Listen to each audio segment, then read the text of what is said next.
أعوذ بالله السميع العليم من الشيطان الرجيم من همزه ونفخه ونفثه اليوم يئس الذين كفروا من دينكم فلا تخشوهم واخشون اليوم أكملت لكم دينكم وأتممت عليكم نعمتي ورضيت لكم الإسلام دينا. قال النبي صلى الله عليه وآله وسلم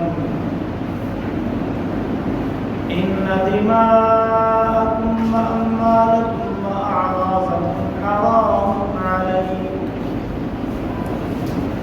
حرام عليكم كحرمة يومكم هذا في شهركم هذا في بلدكم هذا. رواه البخاري ومسلم.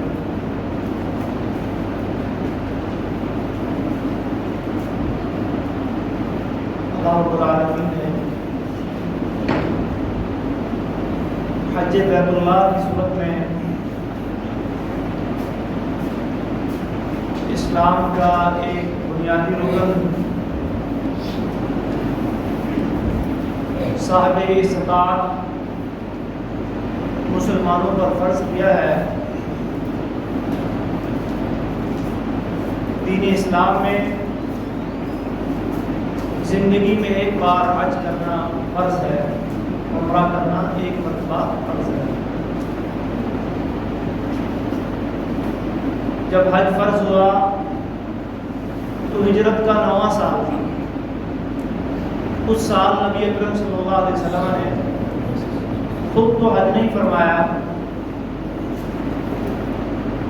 حضرت ابوبکر صدیق رضی اللہ تعالیٰ عنہ کو امیر الحج بنا کر روانہ فرمایا اور کچھ صحابہ کرام ان کے ساتھ گئے. اور یوں دین اسلام کے اندر پہلا حج اسے ادا کیا گیا. اس کے اگلے سال ہجرت کا 10واں سال تھا. نبی صلی اللہ علیہ وسلم حج کے لیے تشریف لے گئے اور آپ نے اپنی آمد کی اطلاع پہلے ہی قرب و جوار کے لوگوں کو، علاقوں کو دے دی تھی کہ اس سال میں حج میں جاؤں گا انشاءاللہ. تو مدینہ سے، مکہ سے اور قرب و جوار سے جہاں جہاں اسلامی مملکت جا چکی تھی، مسلمان ذوق و شوق کے ساتھ انفرادی اور قافلوں کی صورت میں اس حج کے اندر شریک ہوئے. چونکہ وہ نبی کریم صلی اللہ علیہ وسلم کا آخری حج تھا، اس لیے حجۃ الوداع کے نام سے مشہور ہو گیا. حدیث و سیرت کی کتابوں میں حجۃ الوداع کے نام سے یہ حج معروف ہو گیا.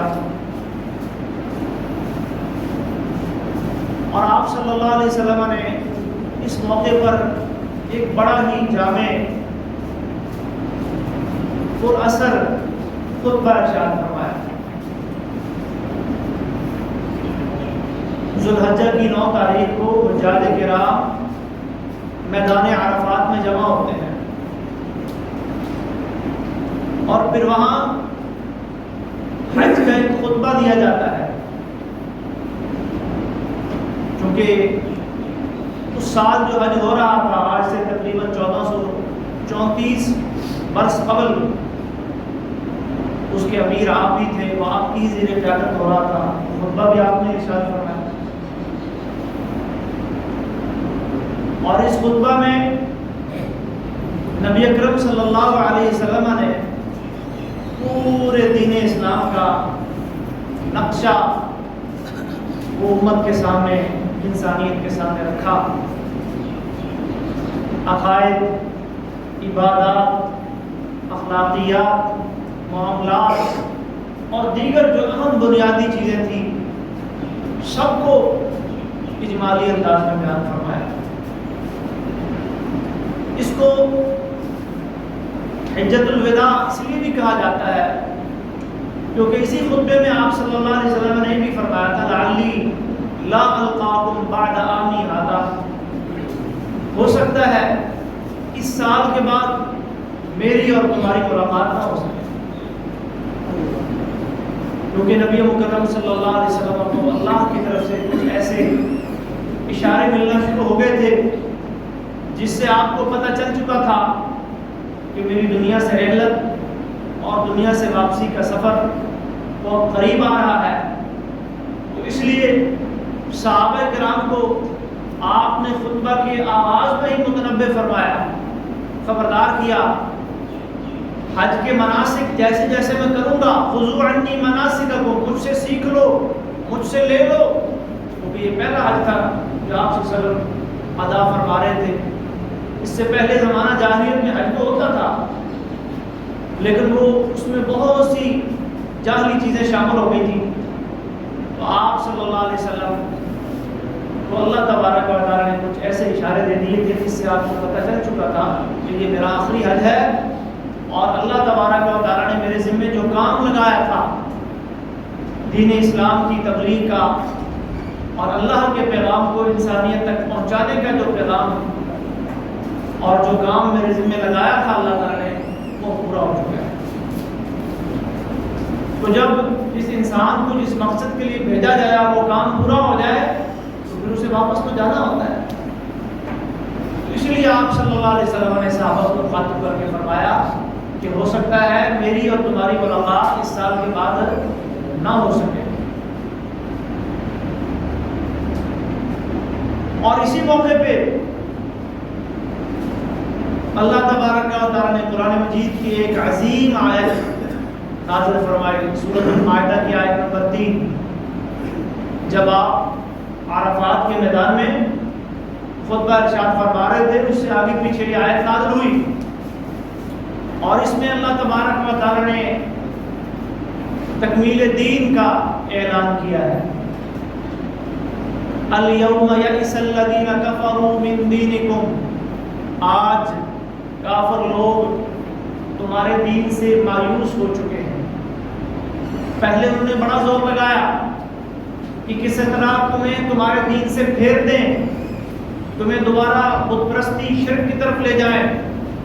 یہودیوں نے یہودیت کی طرف پھیرنے کی کوششیں کی، نصارہ نے نصرانیت کی طرف لے جانے کی کوششیں کی، اور مشرکین مکہ نے دیگر بت پرست قوموں نے بڑا زور لگایا، لالچ دے کر، دھمکیاں دے کر، مار کے، زد و کوب کر کے، جنگیں کر کے، سارے حربے انہوں نے آزما کے دیکھ لیے، لیکن آج وہ مایوس ہو چکے ہیں کہ یہ دین اسلام جو اللہ کا دین حق ہے، جسے اللہ نے اپنے رسول جناب محمد رسول اللہ صلی اللہ علیہ وسلم کو دے کر مبعوث فرمایا ہے، والذی ارسل رسولہ بالہدی ودین الحق لیظہرہ علی الدین کلہ ولو کرہ الکافرون ولو کرہ المشرکون ولو کرہ المجرمون۔ یہ قرآن کے 3 مقامات ہیں، کافر، مشرک، مجرم، اس کے پھیلاؤ کو، اس کی اشاعت کو یہ ناپسند کریں گے،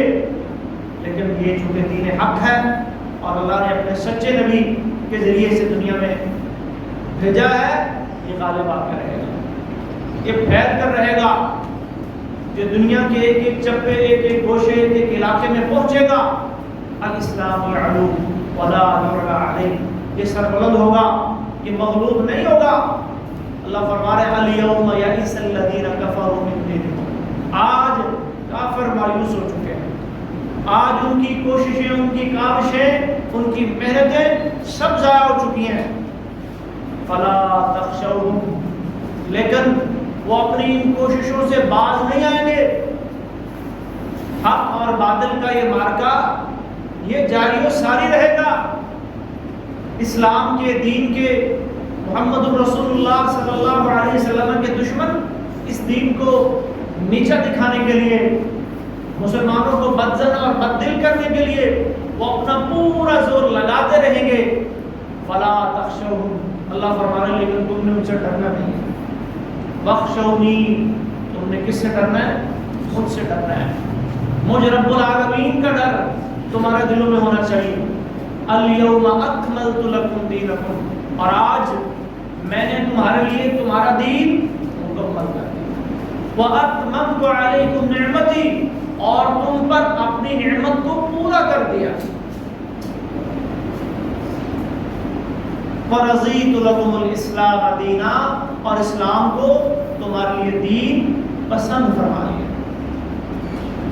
تین باتیں بڑی اہم اللہ تبارک و تعالیٰ نے یہاں بیان فرمائی. دین مکمل ہو گیا اور دین اللہ کی نعمت ہے. اتممت علیکم نعمتی، اللہ کی نعمت ہے دین. اور تیسری بات، یہ اللہ کا پسندیدہ دین ہے. اور چوتھی پہلے ہم کر چکے ہیں کہ دنیا کے کافر مشرک سب زور لگا چکے لیکن اس دین کو سرنگو نہیں کر سکے، اس کے ماننے والوں کو اس دین سے نہیں ہٹا سکے. لہذا اس دین پر چلنے والوں کے دلوں میں صرف اللہ کا ڈر ہونا چاہیے، کسی کا ڈر نہیں ہونا چاہیے. اور میدان عرفات میں جب آپ یہ خطبہ ارشاد فرما رہے تھے تو اس موقع پر آپ نے ایک آیت تلاوت کی. اس دن کو عرفہ کے دن سے کتاب و سنت میں جانا جاتا ہے. یوم عرفہ، عرفہ کا دن. اور یہ وہ عظیم دن ہے جس دن اللہ تبارک و تعالیٰ نے ہمارے اوپر دین اسلام کی نعمت کو مکمل کیا. اور اس کے ساتھ ساتھ جیسا کہ پہلے بھی عرض کیا تھا، یہ اتقم من النار کا دن ہے، جہنم سے آزادی کا دن ہے. صحیح مسلم میں حدیث آتی ہے کہ جتنی گردنوں کو اللہ رب العالمین عرفہ کے دن میدان عرفات میں جہنم سے آزادی دیتے ہیں، اتنی گردنیں اللہ کسی اور دن میں آزاد نہیں کرتے. جہنم سے آزادی کا دن ہے. اسی طرح اس دن کے بارے میں نبی کریم صلی اللہ علیہ وسلم نے یہ بھی فرمایا، ویسے تو اللہ تبارک و تعالیٰ ہر رات آسمان دنیا میں تشریف لاتے ہیں. ینزل ربنا تبارک و تعالی کل لیلۃ الی السماء الدنیا. رات کے آخری پہر میں، سحری کے وقت، تہجد کے وقت اللہ رب العالمین آسمان دنیا میں نزول فرماتے ہیں جیسے اللہ کی شان کے لائق. اور اللہ یہ اعلان فرماتے ہیں، من یدعونی فاستجیب لہ، من یسألنی فاعطی، من یستغفرنی فاغفر لہ. کون ہے جو مجھے پکارے میں اس کی پکار کو سنوں، جو مجھ سے مانگے میں اس کی جھولیاں بھروں، جو مجھ سے بخشش کا طلبگار ہو میں اس کے گناہوں کو بخش دوں. لیکن عرفہ کے دن اللہ تبارک و تعالیٰ دن کے وقت آسمان دنیا پر تشریف لاتے ہیں. میدان عرفات میں جب حجاج کرام کا مجمع وقوف کر رہا ہوتا ہے تو اللہ تبارک و تعالیٰ یدنو بہم یباہی بکم الملائکہ، اللہ ان کے قریب ہوتے ہیں. یباہی بہم الملائکہ، اللہ ان کی وجہ سے فرشتوں پہ فخر کرتے ہیں، یہ دیکھو میرے بندے اتونی شعثا غبرا، یہ پراگندہ، یہ بکھرے ہوئے بال، یہ تھکاوٹ سے چور، یہ گرد و غبار سے ہٹے ہوئے، یہ من کل فج عمیق، کوئی کہیں سے آیا ہوا، کوئی کہیں سے آیا ہوا، اور اس میدان میں جمع ہو کے میرے سامنے ہاتھ اٹھا کے، میرے سامنے جھولیاں پھیلا کے مجھ سے مانگ رہے ہیں. اور یہ دن دعا کا دن بھی ہے. نبی کریم صلی اللہ علیہ وسلم نے اس دن کے بارے میں فرمایا، افضل الدعاء دعاء یوم عرفہ، سب سے افضل دعا عرفہ کے دن کی دعا ہے. وافضل ما قلت انا والنبیون من قبلی، اور سب سے افضل بات وہ ہے جو میں نے کہی اور مجھ سے پہلے نبیوں نے کہی، لا الہ الا اللہ وحدہ لا شریک لہ لہ الملک وله الحمد وهو على كل شيء قدیر. یعنی کلمہ توحید کا اقرار، عقیدہ توحید کا اعلان، یہ سب سے افضل ذکر بھی ہے. افضل الذکر لا الہ الا اللہ، یہ سب سے افضل عقیدہ بھی ہے اور سب سے افضل بات بھی ہے. تو جناب محمد رسول اللہ صلی اللہ علیہ وسلم نے اس مقام پر 9 ذی الحج کو آج سے 1434 برس قبل جو خطبہ ارشاد فرمایا تھا، اس میں کیا پیغام دیا تھا، امت مسلمہ کو کیا مین چیزیں بتائی تھیں، اور آج ہمارے لیے اس میں کیا سبق ہے، کیا نصیحت ہے. سب سے پہلی بات جو رسول اللہ صلی اللہ علیہ وسلم نے ارشاد فرمائی وہ یہی تھی، تکمیل دین کا اظہار کیا، عقیدہ توحید اور پھر شرک کی مذمت اور جاہلیت کے بارے میں امت کو خبردار کیا۔ الا سنو، ان دم الجاہلیت موضوع، جاہلیت میں جو لوگ خون کے مطالبے کرتے تھے اور ناجائز کسی ایک انسان کے بدلے میں نہ جانے کتنے بے گناہوں کو مار دیتے تھے اور ایک کے بدلے میں کئی کو قتل کر دیا جاتا تھا، یہ سب آج کے بعد نہیں ہوگا۔ موضوع تحت قدمیہ، بیکار کا لفظ بھی بولا، رائیگاں کا لفظ بھی بولا، اور تحت قدمیہ، آج میں جاہلیت والے ان تمام کاموں کو اپنے قدموں کے تلے روندنے کا اعلان کرتا ہوں۔ اسلام جب آ جاتا ہے تو جاہلیت اس کو پسند نہیں کرتا۔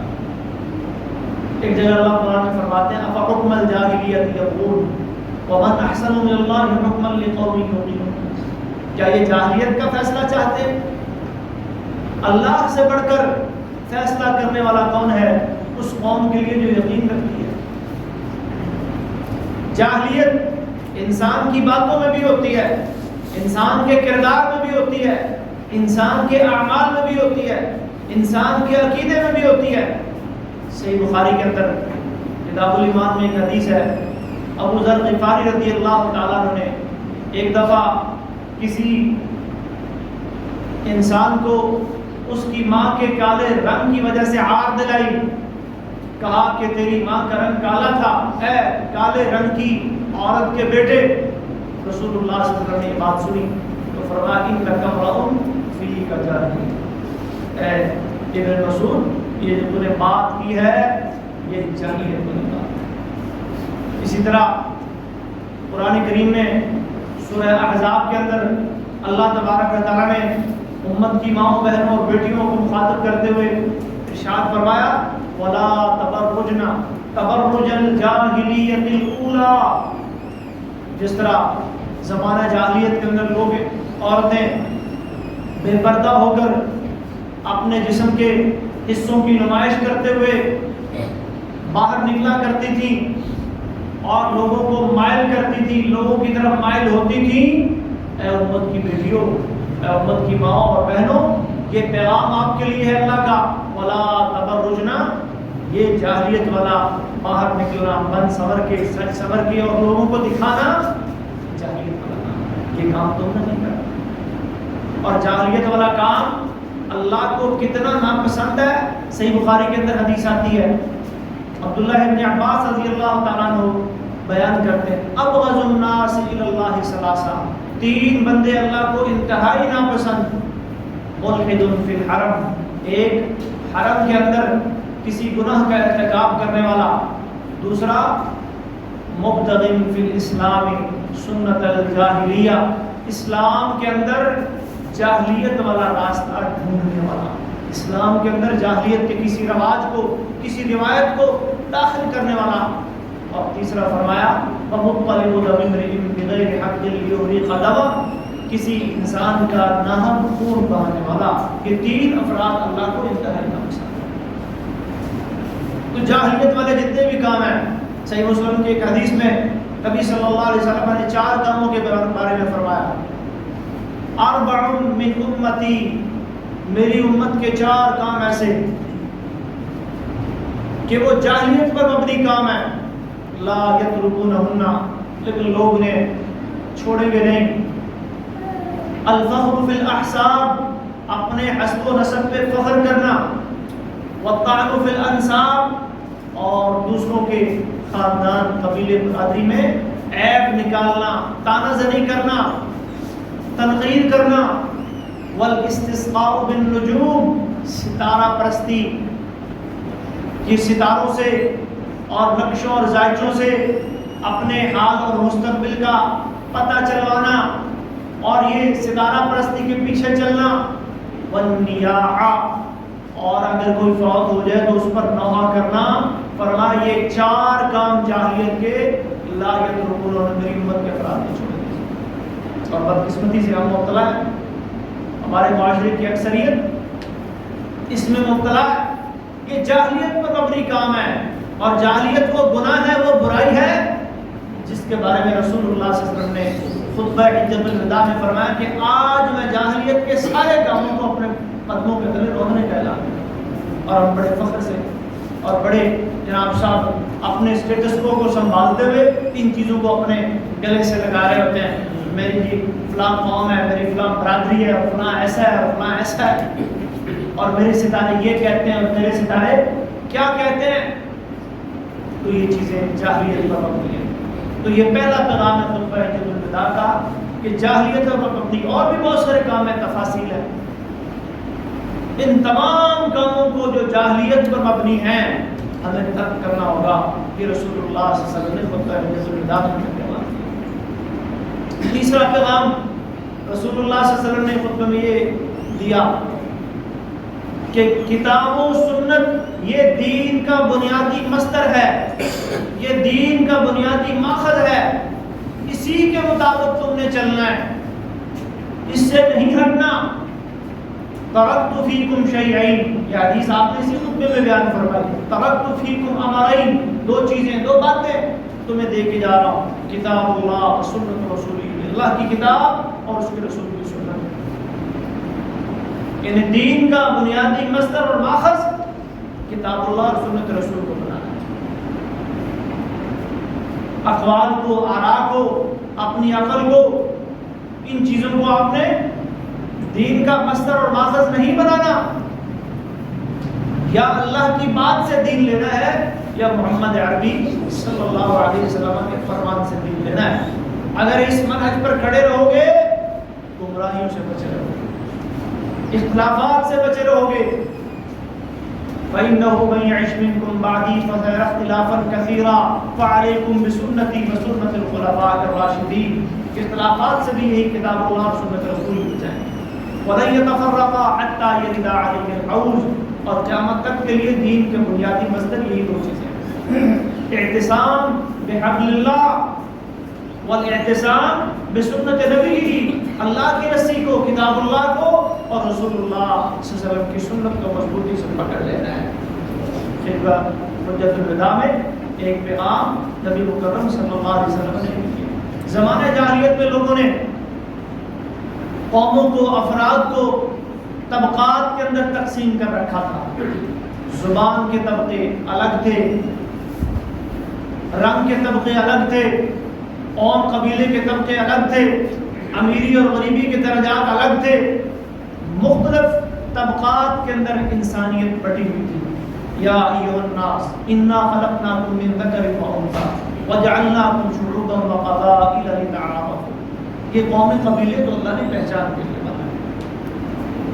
ان اکرمکم عند اللہ اتقاکم، یہ عزت کا معیار نہیں ہے، عزت کا معیار جو شخص اللہ کے نزدیک زیادہ پرہیزگار ہوگا وہی زیادہ معزز ہوگا۔ یہ ہے عزت کا معیار، یہ ہے کامیابی کا معیار۔ من بطأ به عمله لم يسرع به نسبه، جو عملوں میں پیچھے رہ گیا نسب و نسب کی وجہ سے آگے نہیں جا سکے گا۔ آگے بڑھنا ہے، کامیابی حاصل کرنی ہے تو ایمان اور عمل صالح کی بنیاد پر ملے گی، دنیا میں بھی عزت ملے گی۔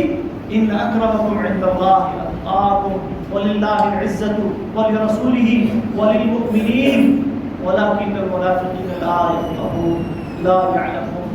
اللہ کے لیے عزت ہے، اللہ کے رسول کے لیے عزت ہے، ایمان والوں کے لیے عزت ہے، لیکن یہ منافقین جو عزتیں ڈھونڈتے پھرتے ہیں، ایبتغون عندهم العزہ، کوئی کافروں کی دوستی میں عزتیں ڈھونڈ رہا ہے، کوئی دنیا کے مال و دولت کے اندر عزتوں کو تلاش کر رہا ہے، کوئی کسی عہدے اور منصب میں عزت ڈھونڈ رہا ہے، کوئی کسی طریقے سے عزت کا متلاشی ہے، لیکن اللہ تعالیٰ کے رسول نے واضح اعلان فرما دیا کہ عزت چاہتے ہو تو آؤ کتاب اللہ اور سنت رسول کو معیار بنا کر ایمان اور عمل صالح کی بنیاد پر اللہ کے قریب ہو جاؤ، اللہ سے ڈرنے والے بن جاؤ۔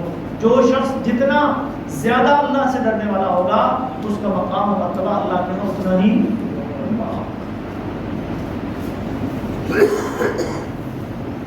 ایک پیغام نبی مکرم صلی اللہ علیہ وسلم نے اس خطبے میں یہ بھی دیا اسلام سے پہلے انسانی جان کا، لوگوں کے مال کا اور عزت کا کوئی احترام نہیں کیا جاتا تھا۔ کسی کی جان لے لینا، کسی کا مال لوٹ لینا، کسی کی عزت خراب کر دینا، یہ فخر کی بات سمجھی جاتی تھی۔ نبی صلی اللہ علیہ وسلم نے صحابہ کرام کو مخاطب کر کے پہلے یہ پوچھا، آج کون سا دن ہے؟ سب نے کہا جی آج ذو الحجہ کا دن ہے، آج 9 تاریخ ہے۔ مہینہ کون سا ہے؟ ذو الحجہ کا دن ہے، ذو الحجہ کا مہینہ ہے۔ شہر کون سا ہے؟ مکہ شہر ہے۔ یعنی کتنے 3 عظیم باتیں مل گئیں۔ دن کون سا؟ 9 تاریخ حج والا، مہینہ کون سا؟ ذو الحجہ حرمت والا، شہر کون سا؟ مکہ اللہ کا گھر ہے جہاں۔ وَلَٰكِنَّ دِمَاءَكُمْ وَأَمْوَالَكُمْ وَأَعْرَاضَكُمْ، بے شک تمہارے مال، تمہاری جانیں اور تمہاری عزتیں آپس میں ایک دوسرے کے لیے ایسے ہی حرام ہیں، ایسے ہی حرمت والی ہیں، احترام والی ہیں، جس طرح تم آج کے دن کو احترام دیتے ہو، جس طرح تم ذو الحجہ کے مہینے کو احترام دیتے ہو، جس طرح تم مکہ شہر کا احترام کرتے ہو، اس کی حرمت کا خیال رکھتے ہو۔ ایک مسلمان دوسرے مسلمان کی جان، مال اور عزت کا ایسے خیال رکھے۔ کل مسلم علی المسلم حرام دمہ ومالہ وعرضہ، مسلمان کی ہر چیز دوسرے مسلمان پر حرام ہے، اس کا مال، اس کی جان، اس کی عزت۔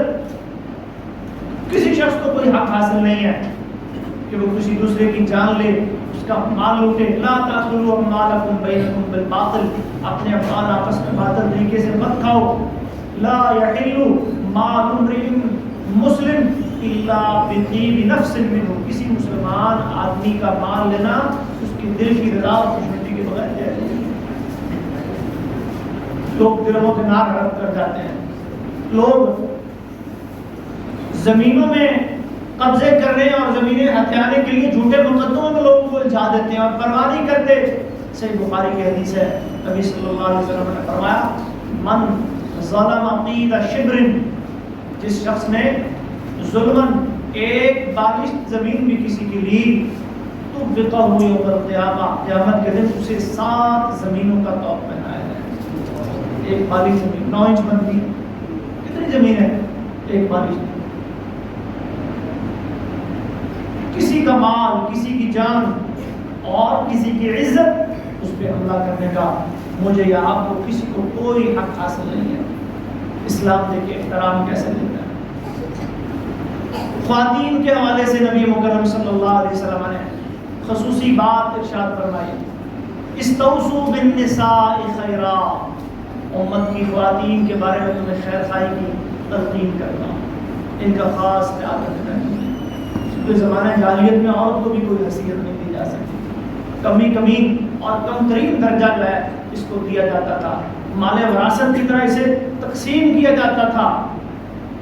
فرمایا ان کے ساتھ اچھا سلوک کرنا ہے، وعاشروہن بالمعروف فإن کرہتموہن فعسى ان تکرہوا شیئا ویجعل اللہ فیہ خیرا کثیرا، ان کے ساتھ دوسرے سلوک سے ہو سکتا ہے کسی ایک کو تم ناپسند کرو، کسی ایک بات کو، اور اللہ تبارک و تعالیٰ تمہارے لیے اسی میں خیر کثیر ڈال دے۔ ان کے حقوق، ان کا آپ نے خیال رکھنا ہے۔ انہن عوان عندکم، یہ تمہارے ہاں ایسے ہیں جیسے قیدی ہوتے ہیں، یہ تمہاری زیر کفالت ہے، ان کو احترام دینا ہے، ان کی عزت نفس کو مجروح نہیں کرنا، اور جو ان کی ذمہ داریاں ہیں وہ انہوں نے ادا کرنی ہے، جو تمہاری ذمہ داریاں ہیں وہ تم نے ادا کرنی ہے۔ نبی مکرم صلی اللہ علیہ وسلم نے اس خطبہ کے اندر اس بات پہ بھی زور دیا کہ مسلمان جب تک آپس میں متحد رہیں گے اور ایک دوسرے سے جڑے رہیں گے اور ایک دوسرے کی جان، مال اور عزت کی اپنی عزت سمجھ کے حفاظت کریں گے تو دنیا میں بھی خیر سے رہیں گے، بھلائی سے رہیں گے، ترقی کریں گے، آگے بڑھیں گے۔ اور جب یہ کام شروع ہو جائیں گے کہ لوگوں کی عزتیں محفوظ نہیں، لوگوں کے مال محفوظ نہیں، لوگوں کی جانیں محفوظ نہیں، تو پھر ذلت و پستی اور رسوائی کا سلسلہ شروع ہو جائے گا۔ المسلم اخو المسلم، مسلمان مسلمان کا بھائی ہے۔ المؤمن للمؤمن کالبنیان، ایک عمارت کی طرح ایک مومن دوسرے مومن کو سپورٹ کرتا ہے، سہارا دیتا ہے۔ مثل المؤمنین فی توادہم وتراحمہم وتعاطفہم کمثل الجسد، مسلمانوں کی آپس میں محبت، شفقت اور ایک دوسرے پر رحم کرنے کی مثال ایسے ہے جیسے ایک جسم ہوتا ہے، اذا اشتکا منہ عضو تداعی لہ سائر الجسد بالسہر والحمى، کہ جسم کے کسی ایک حصے میں تکلیف ہوتی ہے تو پورا جسم اس تکلیف کو محسوس کرتا ہے۔ ایسے ہم نے معاشرے میں رہنا ہے۔ اور آخر میں نبی کریم صلی اللہ علیہ وسلم نے ایک وعدہ کیا کہ یہ باتیں جو مجھ سے سن کے جا رہے ہو، فَلْيُبَلِّغِ الشَّاهِدُ مِنْكُمُ الْغَائِبَ، جو آج یہاں موجود ہیں وہ غائب افراد تک میرا یہ پیغام پہنچائیں۔ نظر دعا دی، نظر اللہ عن سمع منا حدیثا، اللہ اس بندے کو خوش و خرم رکھے، اللہ اس بندے پر رحم فرمائے جو ہماری ایک بات سنے، ایک حدیث سنے، اسے یاد کرے اور پھر اسے آگے پہنچائے۔ بلغوا عنی ولو آیا، ایک آیت بھی قرآن کی پہنچے، ایک حدیث بھی رسول اللہ صلی اللہ علیہ وسلم کی تم تک پہنچے، اس پر خود بھی عمل کرنا اور اسے آگے پہنچانا، یہ امت کے ہر فرد کی رسول اللہ صلی اللہ علیہ وسلم نے ذمہ داری لگائی ہے۔ اور آخر میں نبی مکرم صلی اللہ علیہ وسلم نے کہا کہ اگلا دن قربانی کا دن تھا، یوم النحر، یوم عرفہ کے بعد اگلا دن کیا آتا ہے؟ یوم النحر، جسے قربانی کا دن کہا جاتا ہے۔ قربانی کے حوالے سے کچھ ہدایات دی، ہدایات ہم سب کے لیے بھی ہے۔ ان اللہ کتب الاحسان علی کل شیء، اللہ نے ہر چیز پر احسان رکھا ہے۔